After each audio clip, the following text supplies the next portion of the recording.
Welcome to the Beyond Sugar Freedom podcast. I'm your host, Danielle Dame, holistic nutrition coach and speaker. Let's dive in.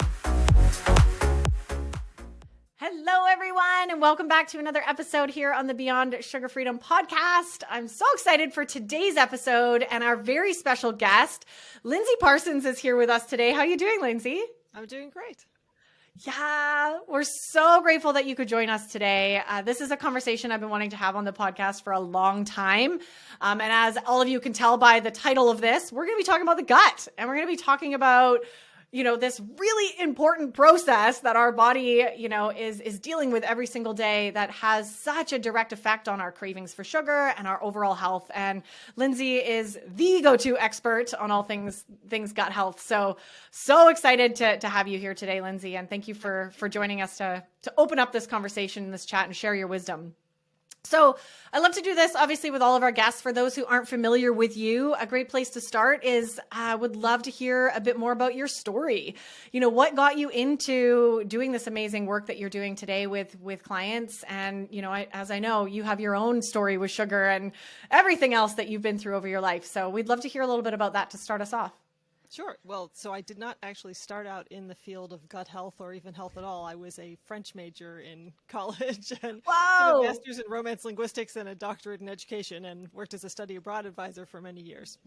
So I this came along as a second, third, fourth career maybe.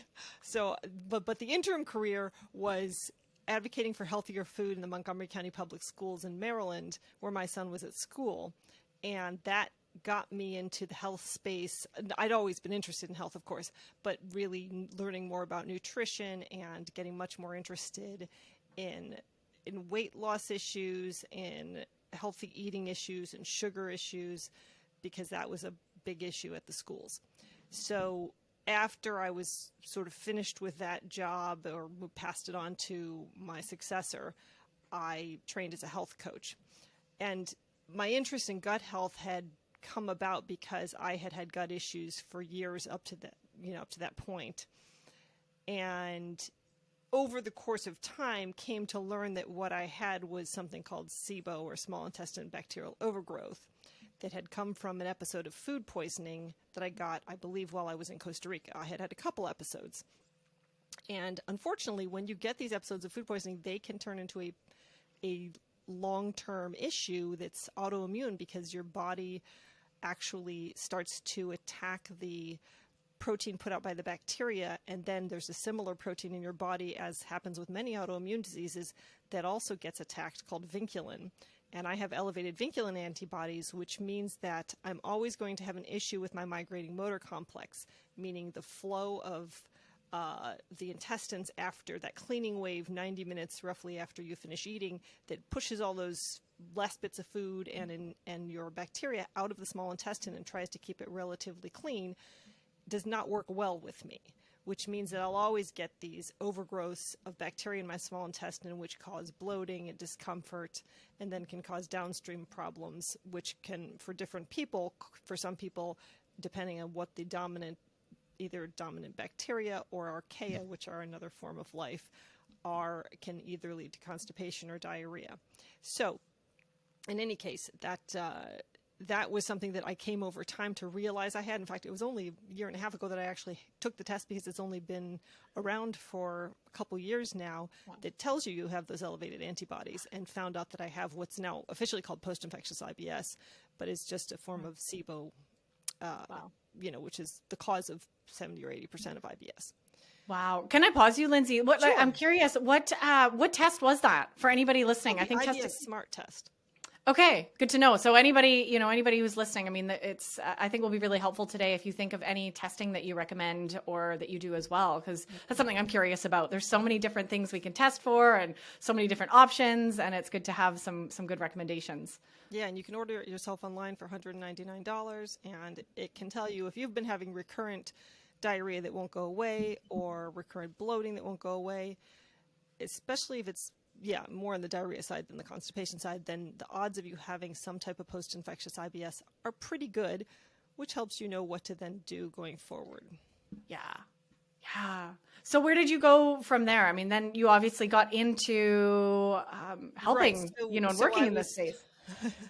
yeah. So when I started health coaching, it was mostly around actually, like, not unlike what you do, quitting sugar and weight loss, and that's sort of the basic training. And then because it was my own story, I got more interested in the gut health aspect, and I was always interested in FMT, or fecal microbiota transplants, because I had read about that years ago, and I kept thinking, oh, this is a solution to every problem. Now I see it in its proper context. It may be a solution to some problems, but I always think of it as a last resort after you've kind of exhausted all the other resorts. Yeah. Yeah. Very cool. I did additional studying and training and such to be able to coach people on gut health. Yeah. Yeah, which is so important. And that kind of brings me, well, I've got a couple questions, obviously so many questions that I want to ask you. But first of all, let's talk about sugar. I mean, you mentioned in part of your journey, obviously you were, looking at sugar, and you can't heal your gut without taking a hard look at sugar, right? So how is your relationship with sugar, and what has that journey been like for you? So I was a sugar addict most of my life. I pretty much every single night had something like a bowl of ice cream. Growing up, probably 2 bowls of ice cream a day. Yeah. Or a dessert, like a piece of cake or a brownie with ice cream. That was every single night at like 10 o'clock. I would have something like that. So when I was confronted with the idea of doing an elimination diet to start to try and clear up my gut issues, I think I'd read about it in a book. The idea of just eliminating gluten, dairy, and sugar alone was just, it felt insurmountable. Like, how could anybody eliminate those foods? And it's so funny because now I live primarily without those foods, and I'm perfectly happy, and I love the food I eat, and it's delicious, and I don't miss them at all. So, but the thing that really, moved me on the sugar front more than anything was that I had my first son is biological, my second is adopted, and I kept thinking, I'm gonna have another child, so I'll worry about that baby belly later. And then enough years had passed, and I realized there was not going to be another biological child. I needed to worry about the baby belly. So I tried various and sundry diets, and the weight just came back on faster with each successive time I tried. But cutting out sugar made an absolute difference. It was like that last sort of 5 pounds that I didn't want came off and stayed off, and it made a huge difference. So, it was worth it at the end of the day. Yeah, that's amazing. And what a testament, right? I know a lot of women listening are like, oh, I've tried everything, and I've tried all these ways of eating and different things. And obviously we're all unique and we're all different in what's going to work in the journey. But that's really neat to hear that was kind of the final straw, right? Was like taking out the sugar and, oh, this is what my body needed. And my gut. And calories. No cutting calories at all. Yeah.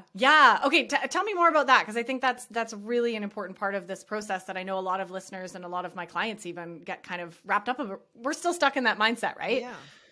Well, I mean, I think about this study that I was citing a lot when I was working in school food, which was a 9-day study where all of the sugar was replaced with starches. So in other words, metabolically, it was almost identical. But even in those 9 days, all of the markers for metabolic syndrome were reduced in these children who were part of the study.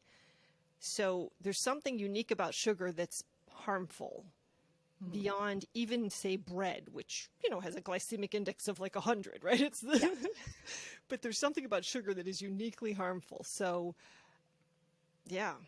Yeah. I always think about we're kind of going down a tangent, but I think this is so good, this calories conversation. We'll have to have you back to have this deeper. But I always think too, right, if we think about, having a 2,000 or 3,000 a day calorie diet on only drinking Coca-Cola versus 2,000 or 3,000 calories on just eating broccoli, conceptually, we know that that's going to react different in our body and do different things, right? So right there's proof that the conversation is not just about calories in, calories out, and a number, right? It's about what we're eating.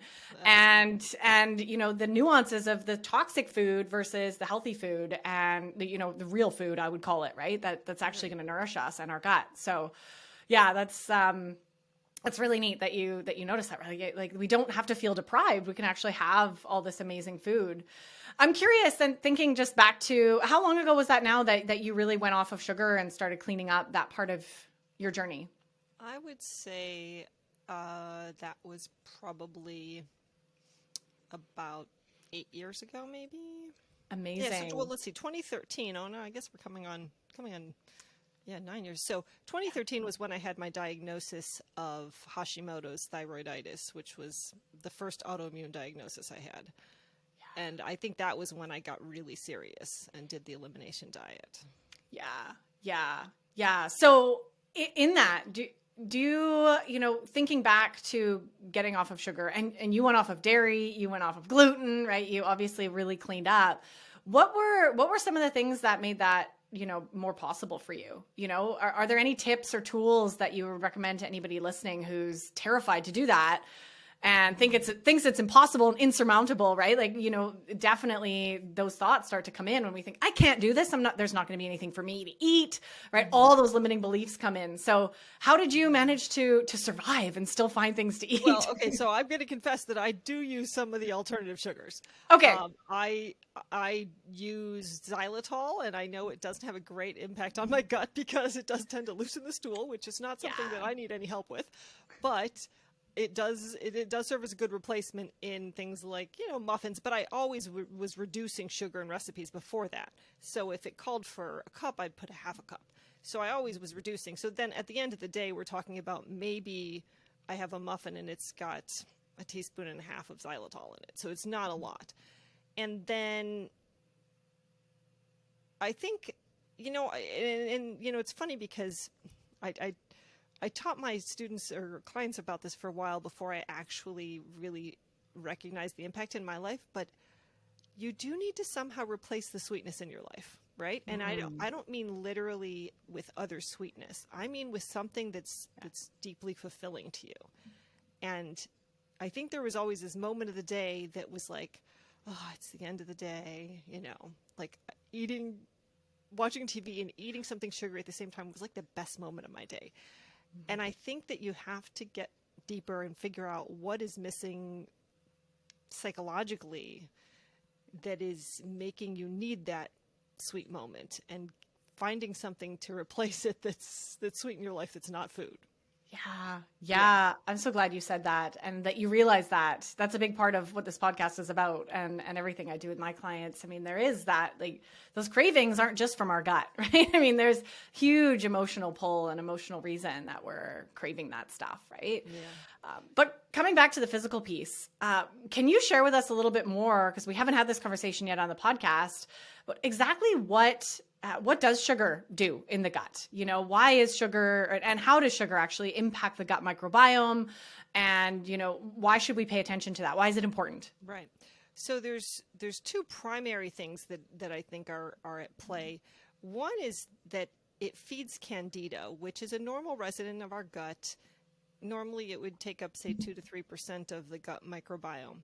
And it's a yeast. You may have heard of Candida albicans, but there's other strains of it. And it's a normal resident of the gut. It's, it's in the air. You can start your yeast culture to make bread if you want to by just pulling yeast out of the air. So it's all around us. But it does get overgrown if you're eating a high sugar diet, and it does like sugar. That is its preferred food. Yeah. So it will actually be making you crave sugar. The Candida in your gut will be saying, give me more sugar. So, and when you increase it, if you do get a systemic Candida infection, which can happen even if you're not immune compromised, although that's pretty much the only way the medical establishment will recognize it. But if you do get systemic Candida, it can cause symptoms. It can cause bloating, it can cause brain fog, it can cause diarrhea or constipation. So there are systemic problems that go along with Candida. And if you can eliminate the sugar, it will naturally go down. You may sometimes need to treat it with some antimicrobials as well, but really pulling the sugar out will make a big difference. The second thing that sugar does in the microbiome is increases levels of proteobacteria, which is a phylum of bacteria. So one of the higher level, we have sort of 4 primary phyla of bacteria in our gut. And proteobacteria is not meant to be more than, I think, like 2 or 3% in a healthy gut. But if you eat a lot of sugar, it will increase. And the other thing that happens is when you take antibiotics, you also have this effect that ultimately causes an overgrowth of proteobacteria, because you're not getting your bacteria that produces butyrate in the large intestine, which feeds the cells lining the large intestine. Those tend to be decimated by the antibiotics. And so you start to get a kind of leaky colon, where instead your body's pulling in oxygen to feed those cells because its butyrate production is crashed. And the bacteria that can live in the presence of oxygen are called facultative anaerobes, meaning they can live in with or without the presence of oxygen. And proteobacteria are facultative anaerobes. Therefore, that oxygen is coming into the large intestine. They can survive better than, like the Clostridia family, for example, that can't survive in the presence of oxygen. And therefore, they become dominant. And then you get caught in this cycle where it's a vicious cycle, because they can live in the presence of oxygen, and therefore they survive better. And then you never can sort of seal up that leaky colon. So there's this vicious cycle. And those proteobacteria typically lead, I think, to more gut symptoms, and certainly higher levels of lipopolysaccharide, because that's in the cell walls of gram-negative bacteria, which proteobacteria are, and that's like a toxin to us. It sends off a cascade of inflammation. Yeah. Wow. Thank you for sharing that. I'm glad you mentioned too about antibiotics, because that's something that was a big part of learning in like my schooling and my journey. And I think we still live in this culture where we're so antibiotic heavy, right? I know growing up, I had a ton of antibiotics growing up. I had ear infections, I had all the things. And to this day, right, it's the number one thing. If you've got some sort of gut problem, here's an antibiotic, right? That's the doctor's number one go-to prescription.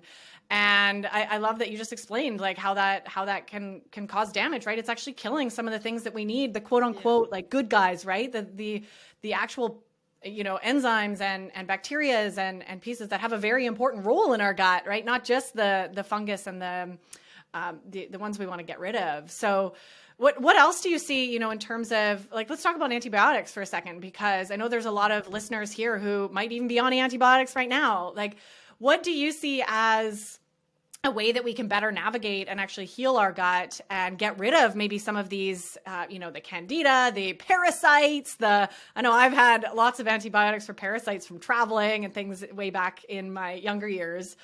How can we maybe number one, limit our use of antibiotics? And number two, if we decide to use them, are there things that we can do to actually support, that process maybe not taking place, or to support ourselves, right, if we are taking them? Yes. So first of all, in terms of not taking them, don't show up at your doctor's office with any kind of an upper respiratory infection. Just don't go. Just don't do it. I mean, unless you're like at month 2 and it hasn't gone away, kind of thing. But it's one of these things where it's rare that that's a bacterial infection. It's almost always a viral infection. So if you have a cold, don't go to the doctor, because they're going to be tempted to give you antibiotics. And if you do go to the doctor, don't ask for an antibiotic, right? Let your doctor lead in that respect. Don't sit there waiting for some sort of medication to solve your problem. So that's the first thing. The second thing is, if you have to take an antibiotic for something legit, like urinary tract infection, for example, that's super common, then one of the best things you actually can take is butyrate. So tributrin is the preferred form of butyrate. And if you can take that while you're on antibiotics, then that will help feed the cells lining your colon and will stop that cascade of pulling in oxygen and favoring those proteobacteria. As you're coming off the antibiotics, while you're on them, as you're coming off them, that's the best thing you can do to try and reverse that cycle. Yeah, that's amazing. That's really good to know. I didn't know that. In my mind, it's always take a probiotic, right? Immediately after, and is that good advice too? Maybe I'm totally off base, right? Well, there is the Saccharomyces boulardii is a beneficial yeast, actually, that is good to take with antibiotics or for traveler's diarrhea. So that's one possible probiotic that's beneficial. But the actual long-term studies on people regarding taking probiotics after antibiotics show that it takes a longer time for your gut microbiome to recover if you take probiotics to its natural state. Now, this is assuming your natural microbiome was healthy and good to begin with. If you were having all sorts of terrible gut symptoms prior to taking antibiotics, then you may find that you don't want to return to that natural gut microbiome. So like when I work with clients, sometimes I am giving them probiotics because I want to crowd out some of the pathogenic bacteria that have been dominating their gut. Yeah. So it's not a straightforward question if you weren't starting out with a healthy gut bacteria. But if you have like perfect stool and you have no reflux or bloating or any issues whatsoever and you're about to go on an antibiotic, then I would say don't take a probiotic, but do take some butyrate. Yeah, that's such a good point. Such a great point, right? We might not want to get back to what we were before. I don't know. I'm sure you see this a lot too, Lindsey. I see this. I think, everybody that I've ever met has some sort of gut issue. I mean, we live in a world riddled with stress and toxins in our food and in our air and in our water and in our pharmaceuticals, and just all the things that we're hitting our body with, right, are naturally going to lead to some issues. Yeah. I mean, a lot of those issues, I think, are diet related. So if you have just a standard American diet and you don't have a lot of fiber in your diet, you're supposed to be getting, I think, 15 grams of fiber per 1,000 calories. So if you're not eating enough fiber, then that's just a basic thing you got to turn around. So a lot of people are constipated simply because their diet is just poor. Yeah. But a lot of people have IBS and more of the diarrhea type because of this same situation, this post-infectious situation where you've had an episode of food poisoning and just keeps on coming back and you're having the bloating and all that. If that's the case, then you probably do need to take antimicrobials, or there is an antibiotic that your GI could prescribe for you, called rifaximin or Xifaxan. So that is just one that impacts the digestive system. Of course, when you do take an antibiotic like that, you are in danger of having yeast overgrow, because if you start killing off bacteria, then yeast can start to dominate. So that's why I always think it's better to work with a naturopath or a functional medicine person who knows how to put you on an herbal protocol that will deal with both yeast and bacteria. Yeah. I love that. I love that recommendation. I second that. I remember actually I was traveling in Guatemala maybe 5 years ago now, and I got a parasite or something. And it was really neat. I went to the clinic there. I was in a small village, and I went to the clinic, and they didn't even have any pharmaceuticals on hand. He made me this concoction of like just herbals in this like really disgusting tincture, and he put me on this whole protocol for like 2 weeks. And obviously I got off sugar, and I didn't drink alcohol and all the things, and cleaned up, and lo and behold, I killed it right naturally with all these really powerful herbs and supplements. Nice. And that was really cool. I was like, oh wow, okay. And it was my first experience ever like going to a doctor, and they didn't whip out their prescription pad, right? They whipped out this chart of herbs and made me this concoction that I trusted, and it was really neat. So it's possible to do those things. And, obviously one of the things that is so powerful to do is to get rid of the sugar, right? To get rid of the food source for a lot of what might be growing in there. So other than sugar, Lindsey, what are some of the other foods that you see are really problematic for gut health, right? Because there's obviously more than sugar. I know you mentioned, right, the standard American diet, but maybe you could get more specific so anyone listening can kind of pinpoint some of the things that they might be eating every day, thinking that it's healthy, and it's actually maybe causing damage. Yeah, so gluten, I think, is one of the big obvious ones, especially if you have any kind of autoimmune disease, because gluten, let's start with people who have celiac disease. Celiac disease is an autoimmune condition where the villi in your small intestine are being attacked by your body in response to gluten in the diet. So the primary protein in gluten is called gliadin. And if you're celiac, when you have that gliadin protein will cause an opening in the junctions the tight junctions that hold your intestines together, because your intestinal cell walls are meant to let some things out, real small things that are kind of already digested, and those are nutrients, right? And keep everything else in. Now, so those junctions will open up wide for a long time, and I think a long time might be like, say, 6 minutes if you're celiac. Every time you have that gliadin protein. If you're just a regular person, maybe they'll open up for 30 seconds. And then if you're gluten sensitive, maybe a little more than that. So there's kind of it's not a all or nothing. So everyone has some amount of intestinal permeability as a result of eating gluten. Now, that doesn't mean everybody's going to have an autoimmune problem, but that is a necessary precondition for autoimmunity. So if you're having issues, if you're bloating when you eat, if you are having stomach pain, if you're having fatigue, like that's the first thing to check. Do I have celiac? Don't give up your gluten first. Go get tested for celiac by your doctor. If you have celiac, now you know it's super serious. You can't touch gluten kind of ever. Like you're done. You're done with gluten for life. Yeah. Now, if you don't have celiac, you still might be gluten sensitive, but really the best way to test for that is simply to do an elimination diet. And I always recommend an elimination diet that doesn't just involve gluten because often it's more than one thing that's bothering you. And it doesn't mean that more than one thing will always bother you. Okay, let's be careful to say you don't want to do an elimination diet, get down to 3 foods, and then be like, I can't go back and eat anything else. Because there's a lot of, I think, psychosomatic food sensitivities. Mm-hmm. And it's usually more that you have an inflamed gut and kind of everything is bothering you.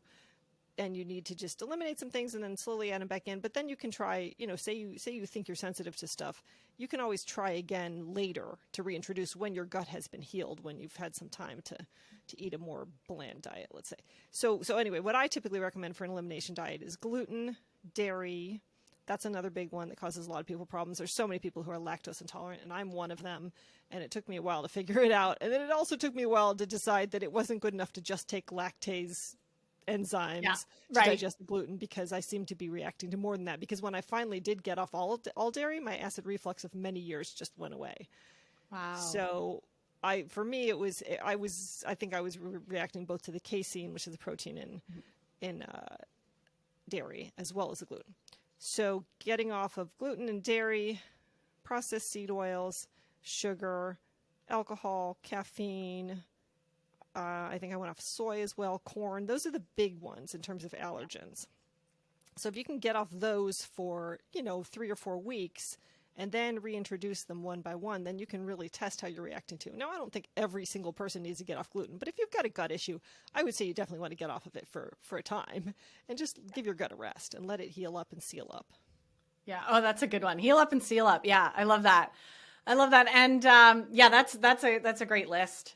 Those are really, that's what I've seen as well, like the biggest culprits, right, when it comes to doing this. And I love that you mentioned the elimination diet. And, I've done that in various ways, over my journey in the last 6 years. And it's a commitment, right? To say, I'm going to commit this, 4 weeks or 8 weeks even. I've had lots of naturopaths recommend even longer, Sure. to really allow your body to heal, right? Depending on the state of what's going on there.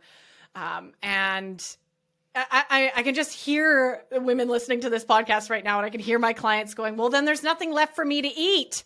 What do I eat? So do you have any words of wisdom? Because I know that's not true. I know that's a limiting belief because we're used to, just focusing on one way of eating, right? And there's so much variety out there. But how did you handle that when you did your elimination diet? Like what sort of things can you remind people to open up, when we get rid of things like, corn and soy and the seed oils that are in everything and the sugar? Yes. Obviously you have to eliminate processed foods because you'll be doing a lot of label reading if you don't. So obviously you have to think about a whole foods diet, but of course you can still eat, obviously you can still eat meat and fish and, other seafood. You can eat healthy oils like avocado and olive oil and coconut oil. You can eat other starches. So I have gluten-free flour, and I try and avoid rice flour because it's so omnipresent in everything else that's gluten-free. So when I make my own gluten-free flour, it's always 2/3 regular flour and 1/3 of a plain starch. So I usually mix up like millet flour or sorghum flour, oat flour, cassava flour, which is not the same as tapioca starch because sometimes they call it cassava and you can see it's bright white. That's the tapioca starch. And then the rest, that 1/3, I will do with the tapioca starch. So 2/3 of the regular flours and 1/3. Those are some of the most neutral flavored flours in terms of like baking and that sort of thing.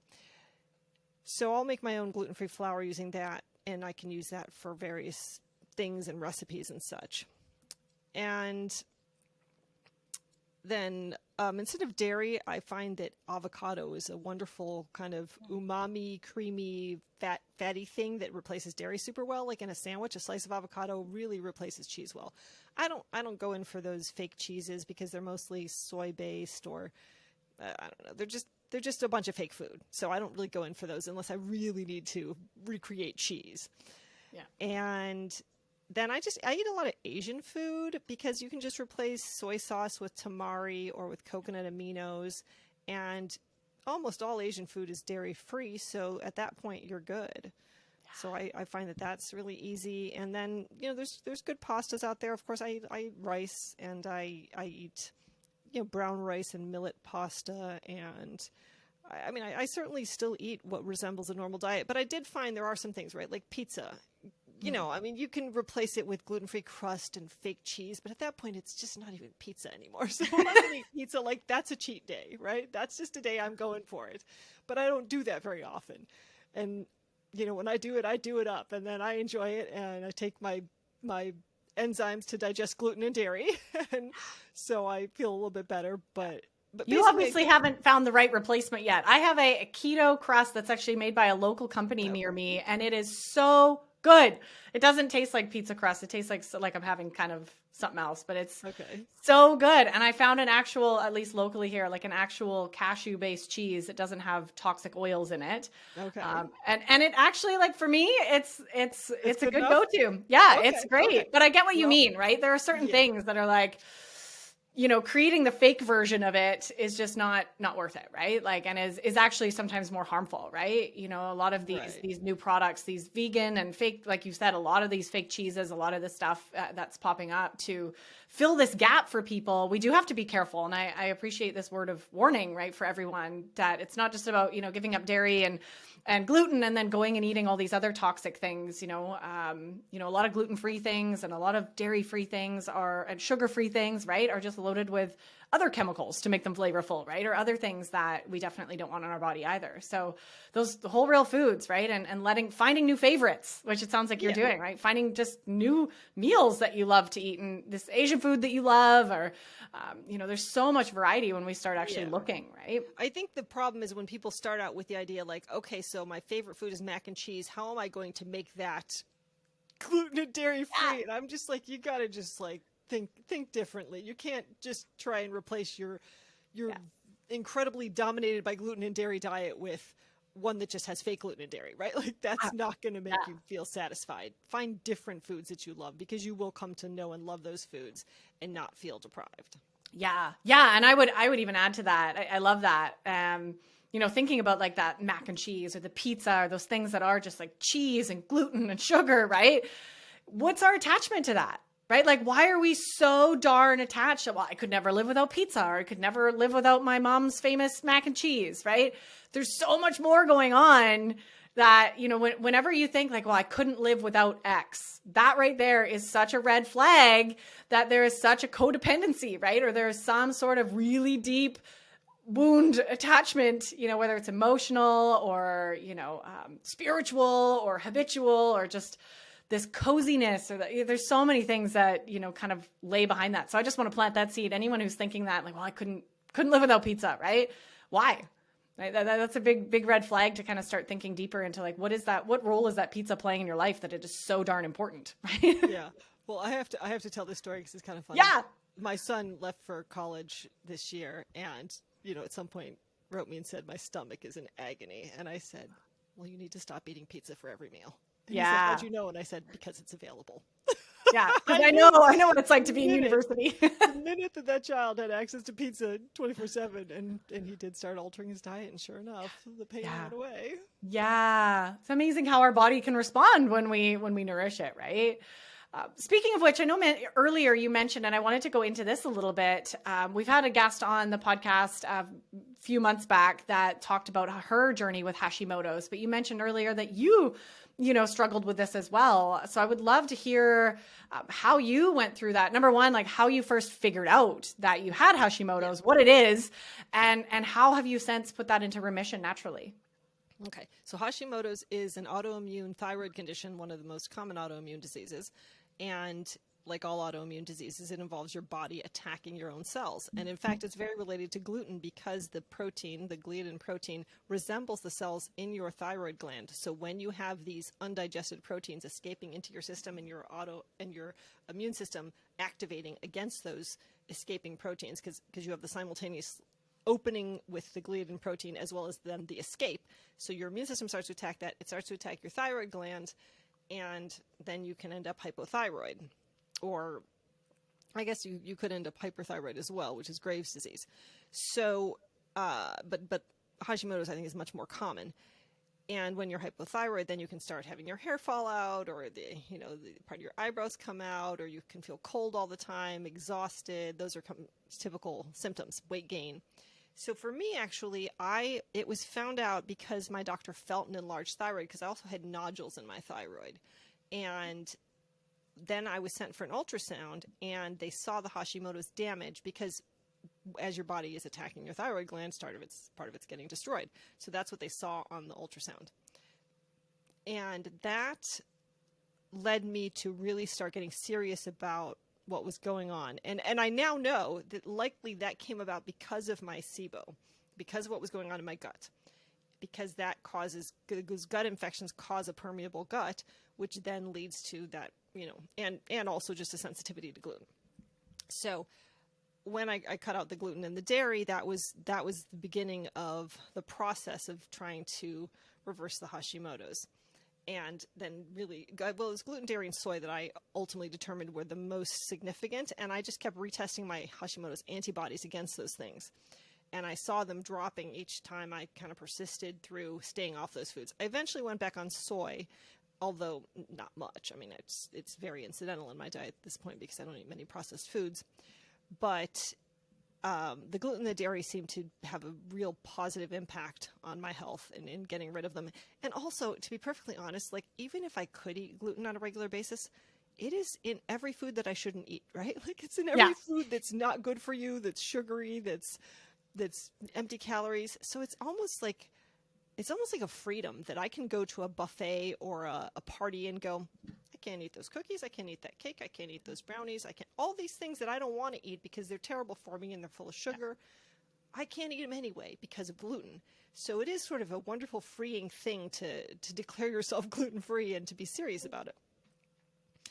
Anyway, so the Hashimoto. So my antibodies kept going down, and then I ultimately saw a functional medicine doctor who diagnosed me with SIBO, and I got some antimicrobials and ultimately took rifaximin, and that did, finally reduce the bloating and heal up my gut for a time. But because I have this recurrent autoimmune SIBO, it's going to keep coming back. So I know how to retreat it now. But in the process of doing that, eventually, I would say maybe it took about 5 years, or maybe it was more like 7 years, because the Hashimoto's diagnosis was 2013. Probably by 2020 or 2019, my antibodies had gone to zero, which means that I have no more active attack of my thyroid. And they found it before I had a high TSH level, which is your thyroid stimulating hormone, which would be the first alert. So typically they say if it's more than 2, even though that's still within the standard reference range, maybe you should start wondering, is there something going on, and test your thyroid peroxidase and your thyroglobulin antibodies and determine if those are elevated. So if you have any of those symptoms or you have an elevated TSH, that's when I would say ask your doctor for the thyroid antibody tests. But I was lucky. So I never got to the point where my thyroid was so dysfunctional that I had to take thyroid hormone. And now it's 9 years later, or 9 years later. Yeah.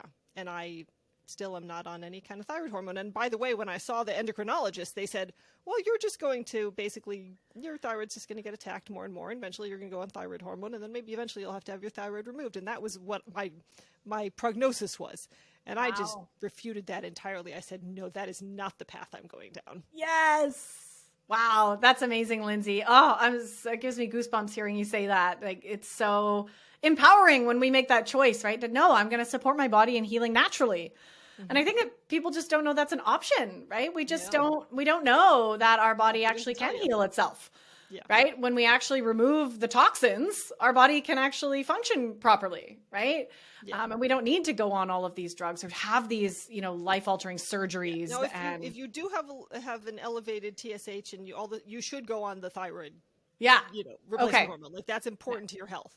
Yeah. because your thyroid is that controls your entire metabolism. So don't not go on it if you have elevated, but you can always keep that to a minimum and keep the damage from going any further by changing your diet and by healing up your gut. For sure. Yeah. And of course, we're not saying, never use, traditional medicine and these medications that absolutely can help, but working with someone who understands the full picture, I think is such a gift, right? Someone's like, okay, we need to use this. And even, beyond this conversation, right? Even just, maybe using medication, or actually my brother's doing this right now. He's got some problems with his blood pressure. So he's on medication while he can get his act together and make some other changes, right? Like, so they can be, can be really helpful in the short term, or if it's something that is absolutely necessary. But I think we have this over propensity to just like go immediate. That's the first action, right? Is to take drugs, right? Or the first action. And we forget that we can actually do a lot on our own, right? And by supporting our gut, right? And supporting our healing, right? Which is such a center of our health everywhere,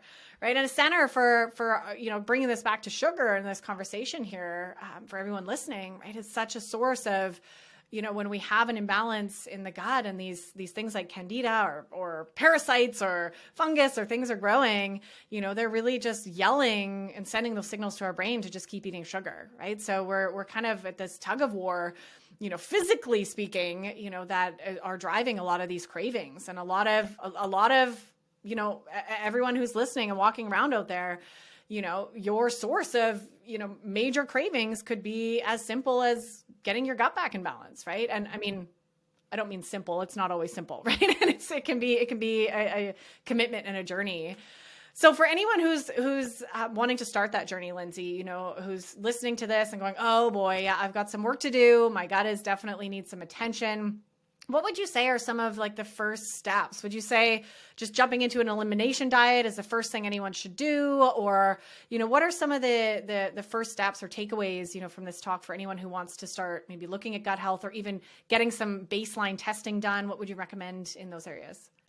So I do think an elimination diet is a great way to start, because sometimes it is a food issue, or changing your diet to just a healthy whole foods diet and getting off of the garbage, We all know what it is. I don't think I have to explain that. Yeah, we're set. So that's a great first step. If you still are finding that you have recurrent problems, then you probably do need to seek out a functional medicine person or a naturopath who can help you navigate what's going on, because you could get these tests, but you'd be hard pressed to interpret them by yourself. But one of my favorite is the GI map, which is nice because it has H. pylori, which is a super common, if you have constipation or reflux, it's super common to have an overgrowth of H. pylori, which is the bacteria that causes ulcers or stomach cancer if it has certain virulence factors.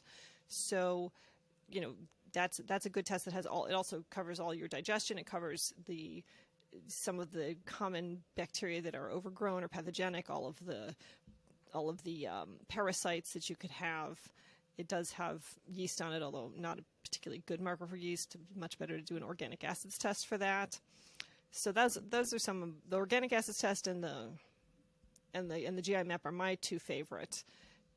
And then some people also will do SIBO breath testing. Your GI can sometimes order those, so that's another route. If not everybody is informed of that because it's a relatively new diagnosis, but it's much more accessible now, or you can order it online. And there's a test called the Trio Smart that has all three gases that can be elevated in the breath testing. So it can be methane, it can be hydrogen, and it can be hydrogen sulfide. And the Trio Smart is the only one that has hydrogen sulfide in it. So that's another possibility that you can order yourself online if you're having a lot of bloating or, gut symptoms. Yeah, amazing. Yeah, that's really helpful. Thank you. Yeah, thanks, Lindsey. That's so good. I wrote those down. I need to redo some of these tests too, because it's been a long time. And I think there's always improvements to make, right? There's always things to learn about our body. But I love this as kind of a go-to, right? If we're really dealing with any symptoms, right, we need to first look at the gut, and especially with our cravings and our if you're noticing some of that stuff with sugar and having actual issues, noticing digestive issues. And if you're not having what I consider perfect stool, which is a nice firm, look up the Bristol stool chart, number 3 or 4, clean wipe, then if you're not getting that at least once a day, could be 2 or 3 times a day, but more than that or less than that, then you're probably, less than once a day, you may have some issues. And if eating a healthy diet and adequate fiber is not taking care of it, then you probably need to look further. Yeah, that's such a great baseline. Thank you for sharing that. Really, really, really helpful. So this has been so great, Lindsey. I want to keep chatting with you. I have so many more questions. We'll have to get you back on the podcast another time to dive down some of these rabbit holes we touched on today. But where can everybody find you online, and how do you work with clients? Would love to hear a little bit about that. So if anyone wants to come in and check out more and obviously learn more, your podcast, I hope you mentioned that. It's absolutely incredible. It was I was a little guest on there the other week for everybody. Go check out that episode. But where can everybody come and find more about you, Lindsey? So my website is highdeserthealthcoaching.com. My podcast is called The Perfect Stool, Understanding and Healing the Gut Microbiome. And I work one-on-one with clients. You can sign up for a free 30-minute breakthrough session if you want to just talk about what's been going on and see if gut health coaching might be helpful for you, or autoimmune disease reversal coaching. I do that as well. So that's how usually people enter into working with me. I typically work with people around either 3 or 5 session packages of individual 1-hour coaching sessions. And then some people just sign up for a one-off consultation, which I'm happy to do as well, because some people can't afford to sign up for a whole package, and I want to make it accessible to people because, there's not, unfortunately, the traditional medical system is failing a lot of people, and I want to be able to be accessible to everybody. Yeah, that's really beautiful. I love that. I share that passion as well. I think it's this, deep, real healing, in my opinion, should be the baseline, right? We should all have access to this. And I absolutely love that. So I'll make sure all those links are below in the show notes, and a couple other free offers and gifts that I know Lindsey has as well that can be really, really helpful place to start.